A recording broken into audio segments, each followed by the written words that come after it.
Hello and welcome to Making Mindfulness Fun. In this video, I'm talking about what each Enneagram type is like as a child. Specifically in this video, I'm talking about the Enneagram Type 6 child and tips for parenting them.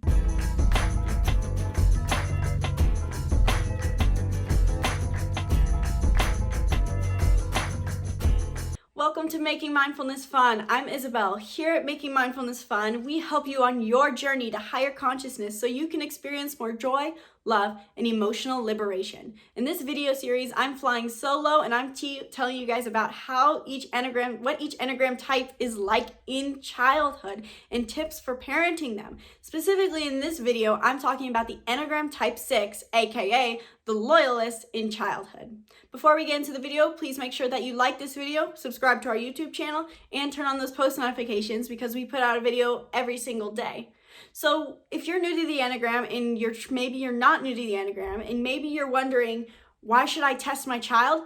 The Enneagram is such a good tool for raising your children to be more happy. I discovered the Enneagram when I was a kid, and my family and I used it for so long to to grow up and make it so that we can each thrive and have closer connections with each other. The Enneagram is a great tool, and if you are familiar with the Enneagram, you know that each Enneagram type is so different and they have such different core desires. So by knowing your child's Enneagram, you're gonna know what drives them in their day to succeed. You're gonna know their strengths and you're gonna know their weaknesses, and you're gonna be able to set them up for more success and make it so that they can have a happier childhood. So let's talk about what the Enneagram Type 6 is like in childhood and what their core desire is.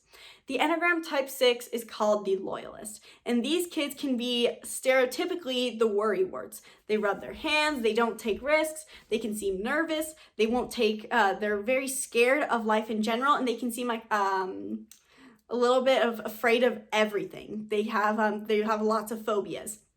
And so, for example, my youngest sister, she's a Type 6, and she's grown so much in the last year, but not before now, she used to be stereotypical Type 6. She would want to stay inside. She didn't want to go on hikes with us. She would be a little worried. She's afraid of so many things. She's like, I'm afraid of water. I'm afraid of spiders. I'm afraid of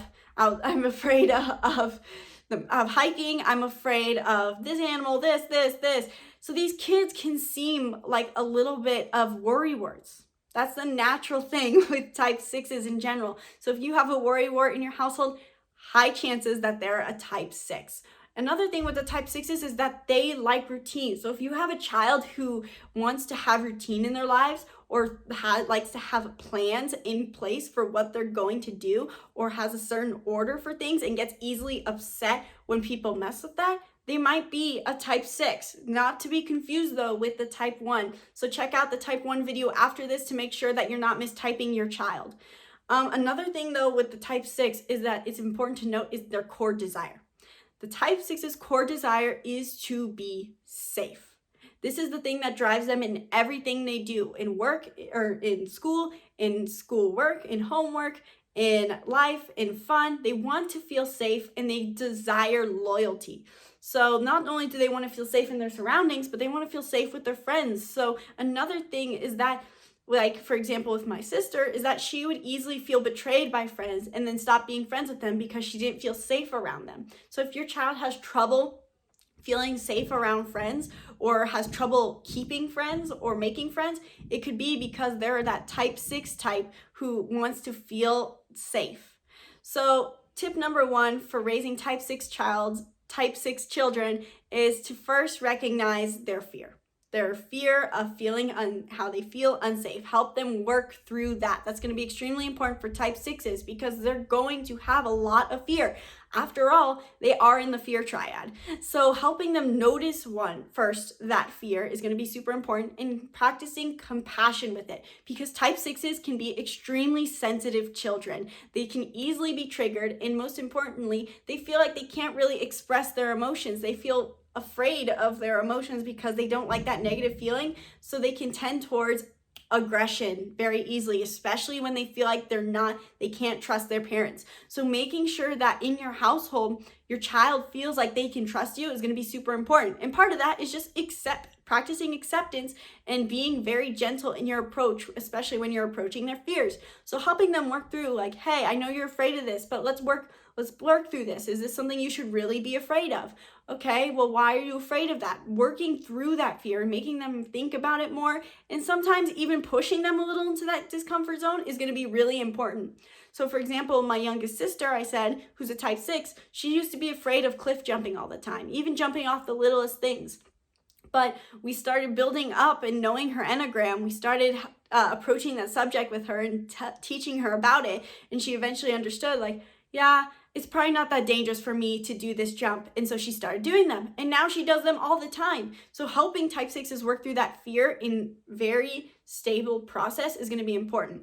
Another thing is, like I said, they're going to tend towards aggression very easily if they don't feel a sense of trust. So when that anger comes up, not reacting back with anger or even more sense of betrayal will be extremely important. So being careful with how you interact when that anger comes up is going to be extremely important. Remember that their anger is just a bodyguard for their more soft emotions. They're using it as a bodyguard to protect them from feeling that sense of, oh, you betrayed me. So making sure, again, that they feel that sense of trust with you and that you're practicing compassion with them when their anger comes up is going to be really important. And remember, communication is key. And finally, for type 6s, the final tip I'm going to leave with you for parenting them is giving them a creative outlet, because type 6s like routines and they like feeling safe, so they can tend towards comfort. They can tend towards doing less. So making sure that they have somewhere where they're scheduling out their day to do something, whether it's adventurous or creative, to do the things they love is going to be really important. So helping your child make more time to do the things they love is extremely important.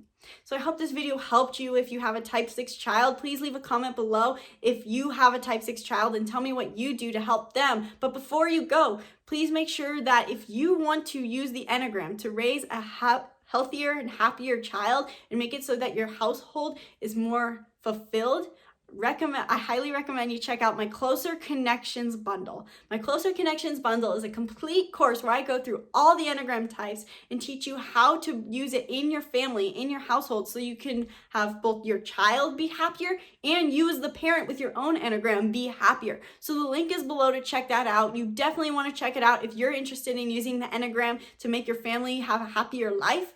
And thank you so much for joining me today. I hope you found this video helpful, and stay tuned for my Enneagram Type 7 child video.